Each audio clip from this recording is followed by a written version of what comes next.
Olá, estamos iniciando o podcast da ASEC, Associação dos Empresários de Cumbica, em parceria com a FIG Mesp, essa importante instituição de ensino da nossa cidade de Guarulhos, onde estamos aqui, no campus Vila Rosália.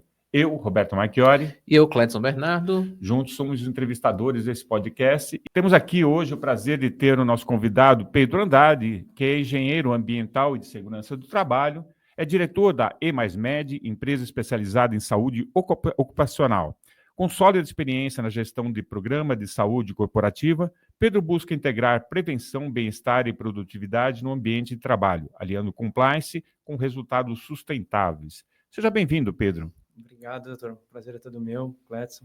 Bom te ver por aqui, viu? Seja bem-vindo. Obrigado. Pedro, você tem uma especialidade bem bacana, um currículo bem importante, bem diversificado. Conta um pouquinho, como é que surgiu a tua vontade de seguir nesse caminho, né, da segurança do trabalho, né? É bacana isso, porque eu vejo que você, um cara jovem, despertou para esse caminho por inspiração ou vontade própria. Como que surgiu tudo isso? Foi, na verdade, doutor, uma falta de opção na época. Eu era criança, eu sou lá do Rio Grande do Sul, e chegou um determinado momento em que eu não consegui jogar futebol, né? O sonho de toda criança. E a minha mãe falou, você vai ter que fazer um curso, né? Então, você tem aí, você tem uma habilidade em mexer com informática, por que você não faz um curso de TI? E aí eu pensei e tal, mas eu não gosto disso. E ela trabalhava na época numa empresa em que ela tinha feito o treinamento de brigada de incêndio. E ela comentou, lá na empresa tem um treinamento de brigada de incêndio, o pessoal que mexe com fogo e tal, por que você não vai atrás? E aí eu descobri a segurança do trabalho. Isso em 2018.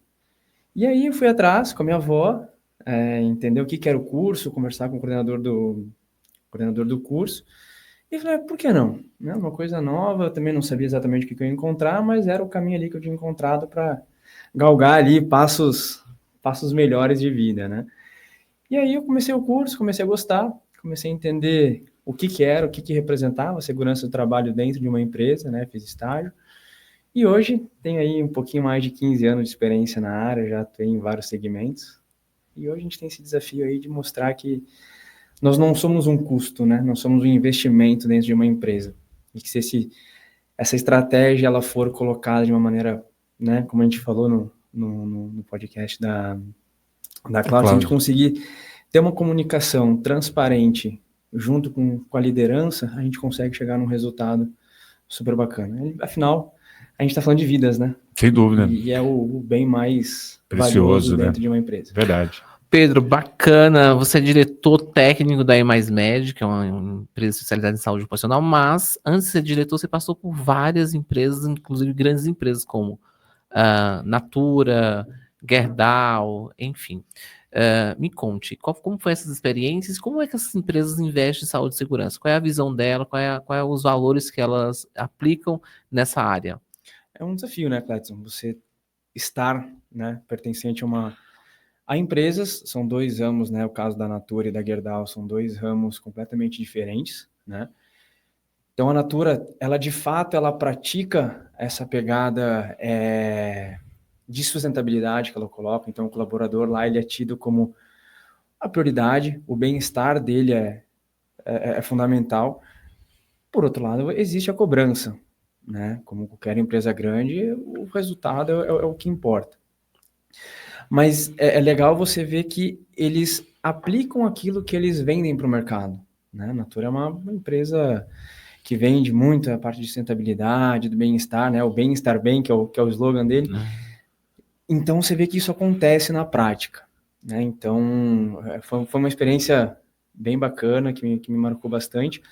Em contrapartida, a Gerdau, né? Um ramo mais bruto, vamos dizer assim, uma metalurgia. Então, você tem ali diversos desafios dentro dessa cadeia, né, que eles têm. Então, a Gerdau tem vários negócios, né? Não é só o aço que a gente está acostumado de construção civil. Você tem parte de tintas, tem parte de logística, você tem ali N cenários para você atuar. E o que eu achei legal da Gerdau é a quantidade de investimento, principalmente em tecnologia, que eles fazem, né? Então, existe uma unidade aqui no interior de São Paulo, em que o colaborador ele passa por um teste de estímulos para ver se ele está apto ou não a iniciar a jornada de trabalho dele. Se ele não tiver apto, ele pode passar no ambulatório, ele pode receber um feedback do gestor dele, receber um feedback da segurança do trabalho, ou até mesmo voltar para casa e aquele dia lá não ser abonado. Né? Então, quando a gente fala, né, de ESG, quando a gente fala de segurança e do cuidado com o colaborador, eu acho que essas duas empresas elas conseguem aí demonstrar de fato essa real preocupação. Bacana. E olha só, eu acho que a saúde e segurança é um dos temas, né, Marchiori, muito falado nos últimos tempos, até mesmo por não somente ser uma legislação, né, mas também pelo impacto que um acidente de trabalho pode causar a uma empresa, seja ela de reputação, seja ela financeira, enfim. Diante de tudo isso, qual é o que significa a segurança do trabalho nos dias de hoje para qualquer tipo de empresa, seja ela pequena ou grande? Você deu vários exemplos aí de Gerdau, Natura, e às vezes a gente fala que quantas empresas grandes, mas as empresas pequenas, né, que o Brasil é formado por pequenas e médias empresas. Qual é a importância dessa área para essas empresas e como elas podem implantar a saúde e segurança do trabalho, uma vez que nós temos uma crença, né, uma crença limitante de empresarial, que a saúde e a segurança é cara? Boa pergunta essa, hein, Cledson? Você pega dois mundos, são dois mundos completamente distintos, né? Empresas grandes que têm investimento e empresas pequenas, muitas vezes familiares, né? E que você precisa ter ali aquela comunicação e aquela transparência de mostrar que no começo você vai fazer um investimento, sim, em treinamento, em gestão de saúde ocupacional, em ferramentas, né? Agora, você ter uma perda de um funcionário, né, por um determinado período, você ter uma lesão, né, a falta ali da disponibilidade hora-homem num ambiente de trabalho é um valor muito maior que esse que eles investem de forma imediata, né? Então, você fazer essa gestão, ter essa transparência, essa comunicação e saber que isso tudo está atrelado a um negócio chamado comportamento, seja o comportamento da liderança e o comportamento do colaborador, é fundamental, né? Hoje, quando a gente vai em algumas empresas, a gente acaba fazendo ali os DDS, aquelas intervenções pontuais. Hoje é muito difícil a gente chegar num colaborador e mostrar para ele a real importância da vida dele. Não para a empresa, mas para ele. Porque ele se coloca numa situação de risco totalmente desnecessária em que ele não está se dando valor para ele, né? A segurança e a saúde ainda é um investimento da empresa ou ele é um custo? É um investimento. E por que você acha que, como é que a gente consegue conscientizar as empresas, os empresários, que isso é um investimento e não um custo? É um investimento e que o retorno dele não vai ser no curto prazo, né? Um acidente, um caso de um acidente fatal, algum acidente em que nós tenhamos ali uma perda, né, um afastamento de fato por um longo período do colaborador, ele vai ser, né, entre aspas, debitado da empresa depois de 2 anos, numa sigla chamada FAP, Fator Acidentário Previdenciário. Então, o acidente, ele não é só aquela perda daquele colaborador momentaneamente, durante aquele período de afastamento. Ele vem numa janela depois de 2 anos, que é a alíquota que o governo vai cobrar, né, de todos aqueles custos que aquele colaborador deu para a Previdência. Né? Então, é um investimento e o desafio da segurança, né, da gestão de segurança e saúde, ela é muito maior porque eu preciso mostrar por A mais B que ela é um investimento e que a gente dá, sim, o lucro, né? Então, você colocar uma ferramenta de inspeção, uma ferramenta, né, para você fazer uma investigação de acidente, ela é extremamente, infinitamente mais barata do que você pagar ali uma alíquota de X mil reais, que às vezes pode até fechar a empresa. Pedro, embora eu concorde 100% com você nessa questão do investimento, mas a gente sabe que tem resistência. Você consegue identificar dentro de uma corporação quais os cargos ou setores que são mais resistentes a essa realidade, né, da importância da segurança dentro do ambiente de trabalho? Sim, doutor. São duas vertentes. A gente tem hoje uma dificuldade muito grande das pessoas que são da operação. Então, é a pessoa que está na linha de frente. Isso a gente acaba encontrando uma resistência muito grande, porque ele às vezes não se dá o valor, de fato. Então, é o comportamento que eu comentei um pouquinho antes que a gente tem que trabalhar.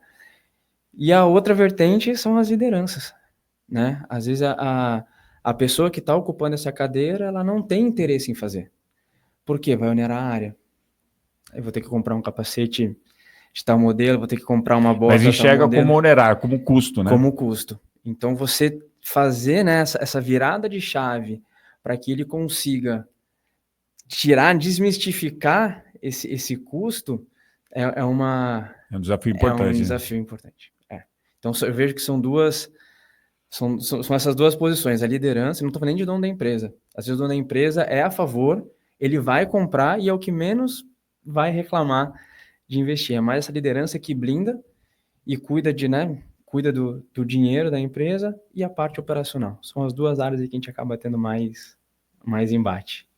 Ô Pedro, a gente vê na televisão às vezes, esses dias estava vendo um documentário, Marchiori, sobre a Zara, sobre trabalho análogo à escravidão, né?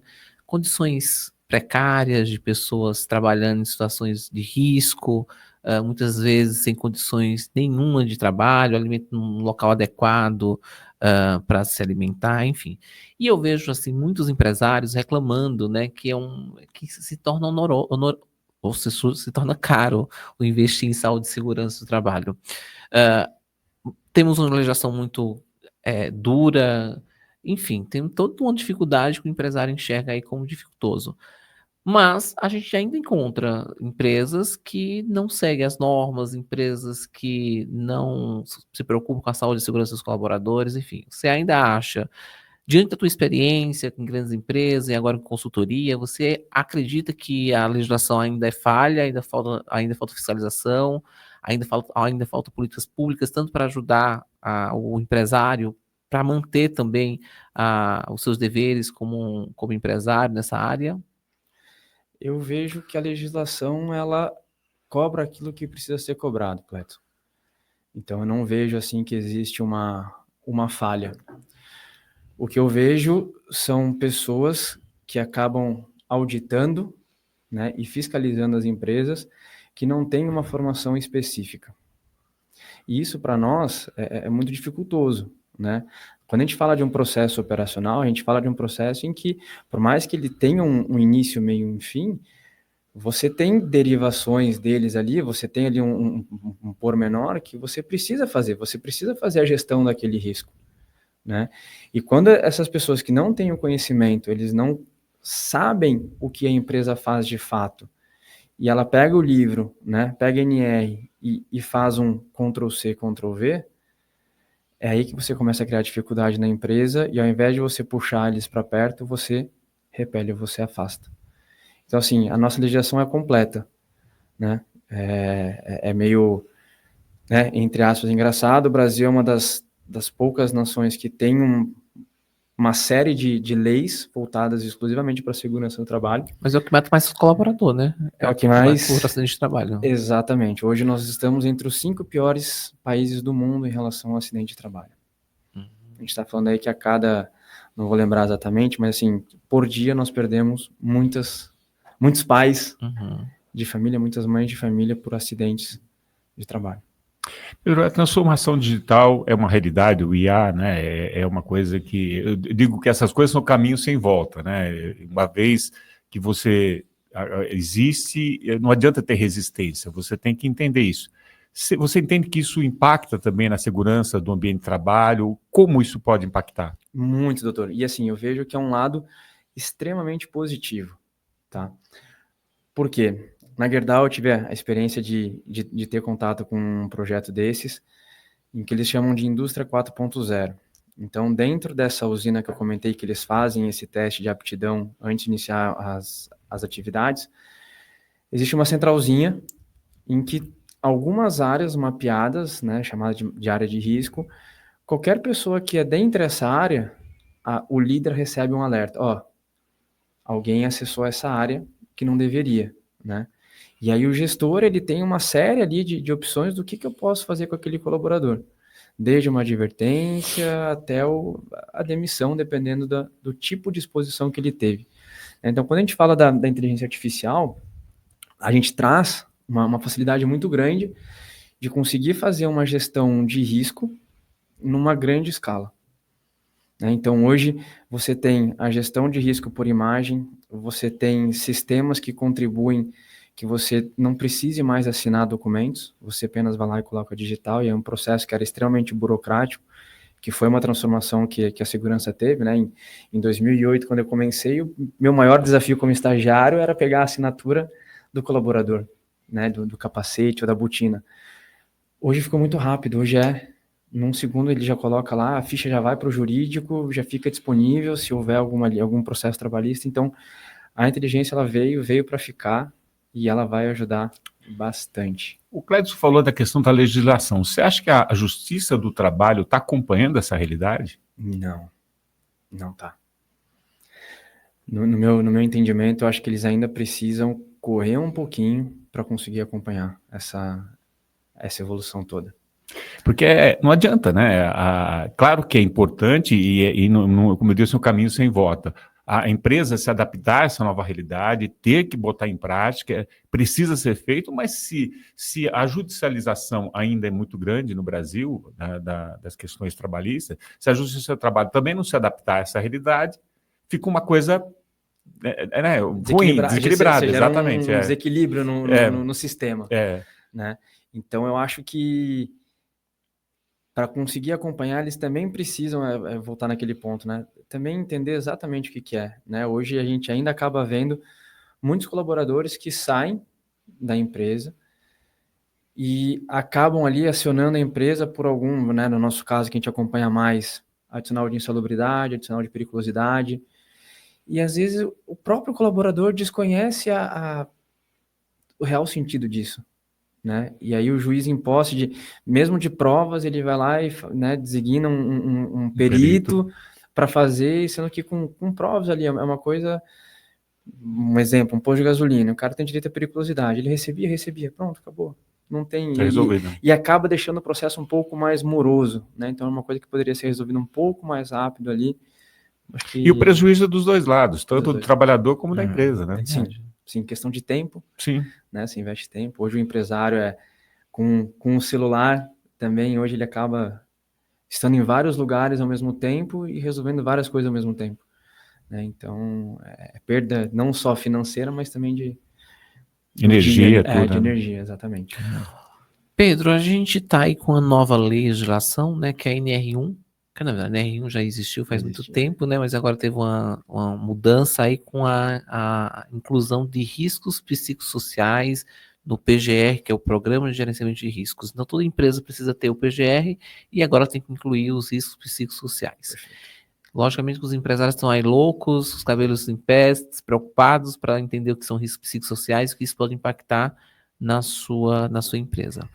Nesse tema, o que é que você pode sugerir e tranquilizar os empresários que estão nos assistindo aí, estão preocupados com a questão da NR01? Pegou um ponto delicado. Né? Foi postergada, né? Foi postergado por mais um ano, para 2026. Aí eu vou entrar num ponto que a gente acabou de falar com o doutor, sobre a morosidade que isso tem. A gente está falando de riscos que a gente não consegue quantificar, os psicossociais. Eu hoje vejo que isso está muito mais atrelado a uma questão de RH e um processo de desenvolvimento de liderança. Perfeito. Do que propriamente uma questão de segurança do trabalho.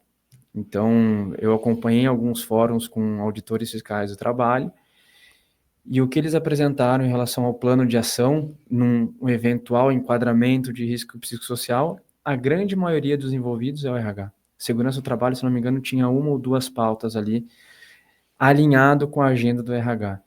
Então, assim, da mesma forma que no passado veio a lesão de esforço repetitivo e o distúrbio osteomolecular relacionado ao trabalho, a DORT, e a gente inseriu no documento e hoje a gente faz, né, a gente faz o tratamento, faz a gestão desse risco, o psicossocial ele vai ser da mesma forma.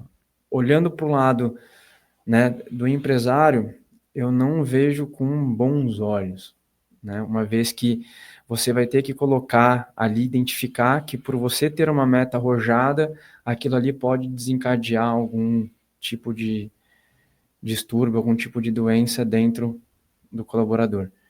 Então, essa relação aí que tem que ser tomado muito cuidado para ver em qual ponto a gente vai colocar dentro do PGR e dentro do GRO, né? Que hoje as empresas acabam procurando, vocês fazem o PGR? A gente faz.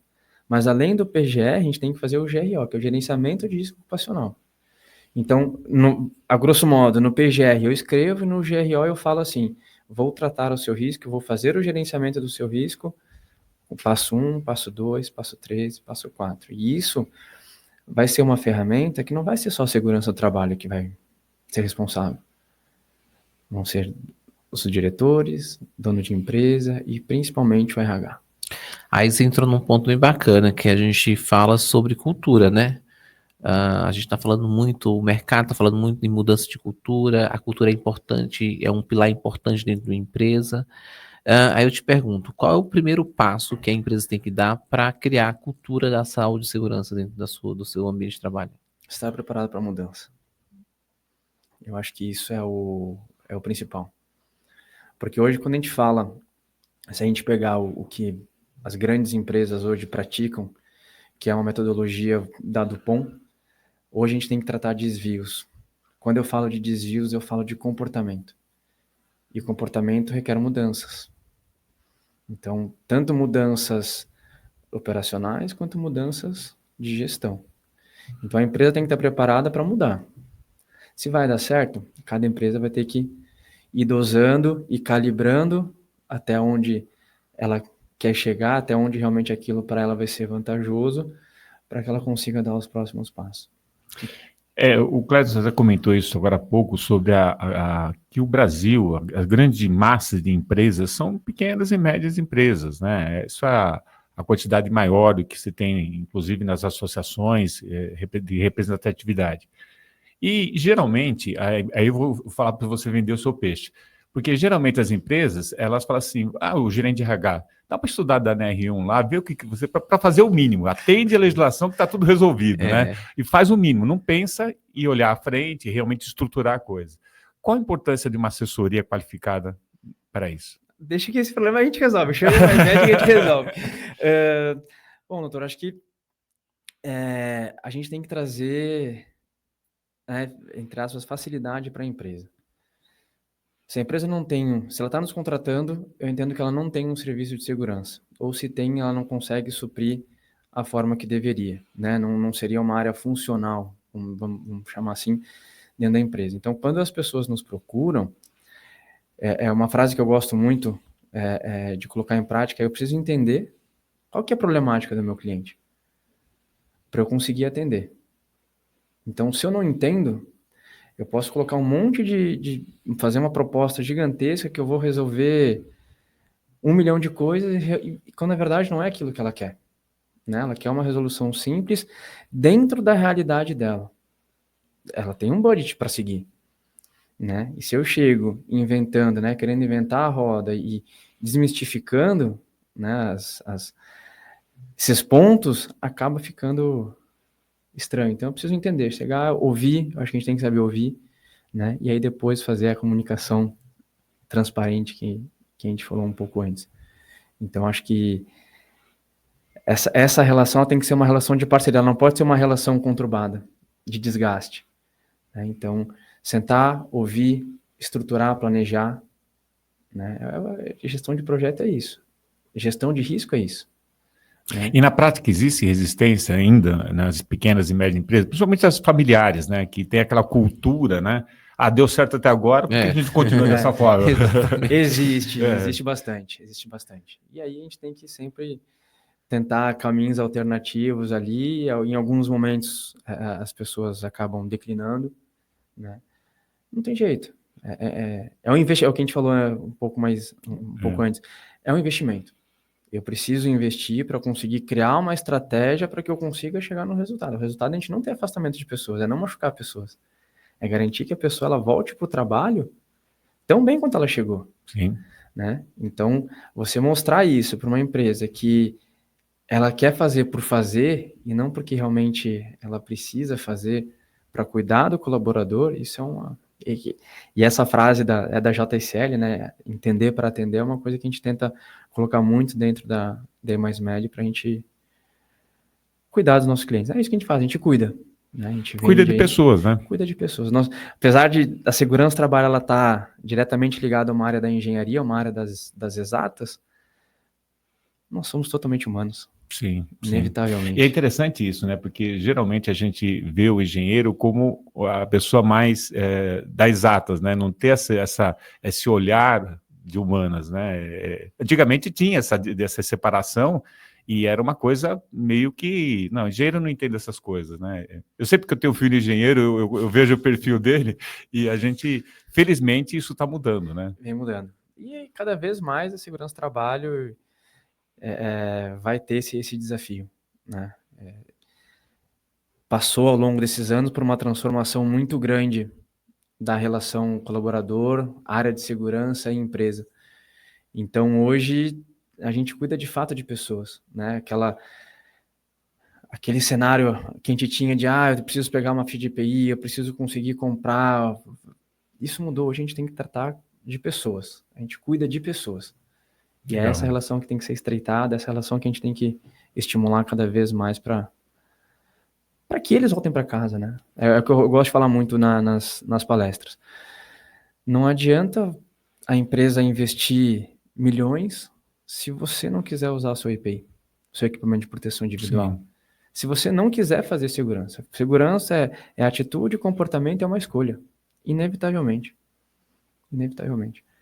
E para voltar para casa, ele precisa fazer essa escolha, ele precisa ter atitude, precisa querer fazer. Mas não só vivo, bem, né? Bem, né? Para voltar para casa pode voltar com o braço quebrado. Isso, E eles acham, doutor, é engraçado porque eles acham que eles têm duas vidas, né? Então, o que acontece no trabalho, ele vai acabar lá às 17, 18 horas, ele vai tirar a fantasia, vai deixar numa caixinha, vai pegar o transporte, o carro, o ônibus, moto, vai chegar em casa, vai colocar a fantasia, e não é. E eu pergunto para eles assim, gente, para quem que vocês fazem segurança? Porque é lei, porque a empresa manda. Ninguém responde que tem gente esperando em casa. Sim. Então é um desafio. Esse é o grande propósito. Esse é o grande propósito, exatamente. Pedro, está chegando no final do nosso programa, deixa eu fazer uma perguntinha rapidinha. Nós falamos aí, como eu falei para vocês, junho é o mês da Semana do Meio Ambiente e o ISG, o S fala muito das questões de bem-estar e saúde e segurança, né? Como é que você vê essa agenda com relação à saúde e segurança do trabalho? Eu vejo que ela vem tomando uma proporção maior, Cleiton. Acho que hoje as empresas, principalmente as grandes, né, caso de Natura, de Gerdau, eles têm uma preocupação em entender que o bem-estar, obviamente com o colaborador, mas com o meio em que a empresa está inserida. Né? Querendo ou não, a Natura ela move uma comunidade em volta, né? Principalmente a planta que tem em Benevides, no Pará, que tem essa parte mais natureza. Então eu vejo que elas têm se preocupado e têm demonstrado isso mais para os stakeholders, né? Que são acionistas. Então, cada vez mais em que a empresa ela tem essa agenda verde, mais ela ganha força, mais ela valoriza na bolsa. Hoje em dia é um requisito, né? Muitas empresas estão tentando fazer a certificação da ISO para ganhar pontos, para aumentar, né, a credibilidade no mercado. Então, eu vejo que é uma agenda que vem ganhando bastante robustez e acho que vai dar super certo. Isso. Cleiton, não quero ser repetitivo, mas mais uma vez a gente está deixando a desejar no contexto que a gente queria fazer, né? Porque tem muita coisa para perguntar, o empresário, que o público-alvo do nosso podcast é o empresário, né? E realmente eu acho que foi muito ao encontro das necessidades do empresário essa tua entrevista, e espero que você volte para a gente continuar a conversa. Certeza. Venha mais vezes, Pedro Andrade. O convite já está aceito, agora falta só. Obrigado, viu, Pedro? Obrigado, Cleiton. Obrigado, doutor. Legal. Até a próxima. Mais uma vez, atingimos o objetivo, Cleiton. É isso aí. Atingimos de levar informação, esclarecimento para você que nos assiste, que nos prestigia, né, com a sua audiência. E é isso. Podcast da ZEC, Associação dos Empresários de Cumbica, a zec.org.br. Vá lá, né, acesse o nosso site, tenha mais informações sobre tudo que a ZEC faz, tudo que a ZEC está, né, desenvolvendo de projetos e venham se unir a gente para poder engrossar esse caldo de empresários que querem fazer a diferença no seu dia a dia. Obrigado por sua audiência e até uma oportunidade. Até mais. É isso aí, Marchiori. Tchau. Tchau.